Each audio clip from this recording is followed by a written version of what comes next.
Hey, Renee, one of the things that I know that a lot of people have been talking about is how now that there's a public beta of iOS, there have been a lot of ugly app reviews posted in the App Store. This is one of the downsides of this. Have you noticed this? Federico Viticci wrote a nice piece on Mac Stories about it, and I think you guys have covered it at iMore. This idea that people are writing bad reviews of apps because they don't work in the iOS 9 public beta, as ridiculous as that is. We do this post once a year whenever the beta starts to, usually when the beta comes out, often when more people start using the beta, that you have to remember that if you download a beta, you are saying I am a higher class of, not a higher class, but I am a different class of user. Top hats, I am someone monocles.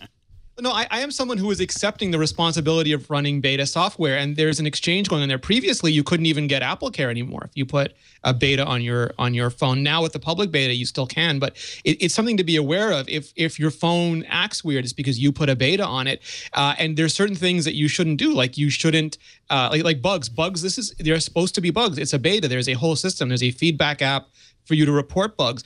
And especially when it comes to compatibility with other apps, like you said, developers are not even allowed to update their apps to iOS 9 binary compatibility until the Gold Master comes out, which is almost always the same day as the next iPhone event, which is usually September. So they can try to work around stuff, but there's a lot of stuff they just will not be able to fix. And we've seen examples.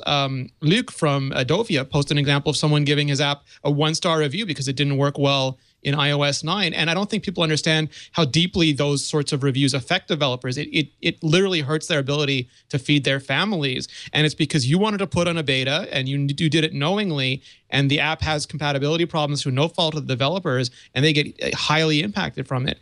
So we almost every year put up a post just reminding people to please obey Wheaton's law and not to be jerks about things when they're running a beta. Yeah, there's I think as reviewers, and Andy and I go back a long way, longer than we'd like to admit, about how long we've been reviewing products. There is always this this idea that when you're looking at beta software, you're looking at it with the understanding that it probably doesn't work right, and that you need to leave a lot of your judgments by the door. You may pick them up later and walk through the door when it's declared final, but when something's a beta, especially on an operating system, you've got to change your frame of mind. You cannot be the righteous indignation, user who is furious that this app crashes because you're using beta software. You got to let it go. I hope Apple would block it. Like I hope in the future Apple just blocks reviews on devices running beta software. So if you put on the beta, you no longer have the ability to review. Yeah, that'd be very smart. I mean, I've when the betas dropped last week, I did the usual, just like right before the 4th of July, your local fire department releases a video to the local news of mannequins having their heads blown off by explosives, by fireworks. Our version of that is tweeting, look, remember, it's beta software. Do not expect it to work. It's a nice thing to take a look at. It's a nice curiosity, but don't put it on primary devices. And immediately you start getting, the beta's been very, very solid, or even the better version of that, which is, I think that a sufficiently knowledgeable user would have no difficulty in running a beta software.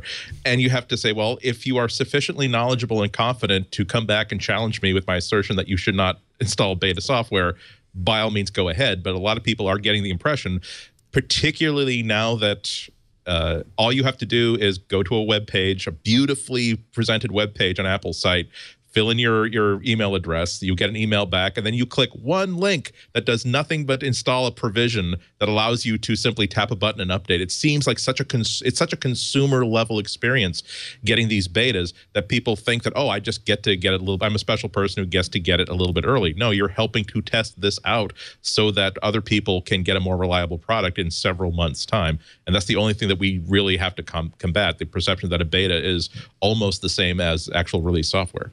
And the good news is that it really is an opportunity to help developers and Apple, where when you find a bug, figure out, make it repeatable, and then report it.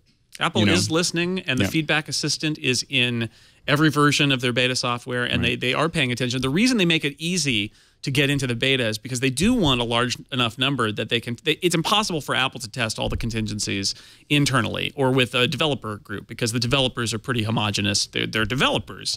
And so they want to make it easy, but the downside of that is exactly what Andy described, which is then it's so easy that you start to think, this is just a preview of what's to come, and not what it really is, which is something that's partially broken and needs your help. And if you download and install the beta with that in mind, and knowing what you're getting into, I think it's fine and good.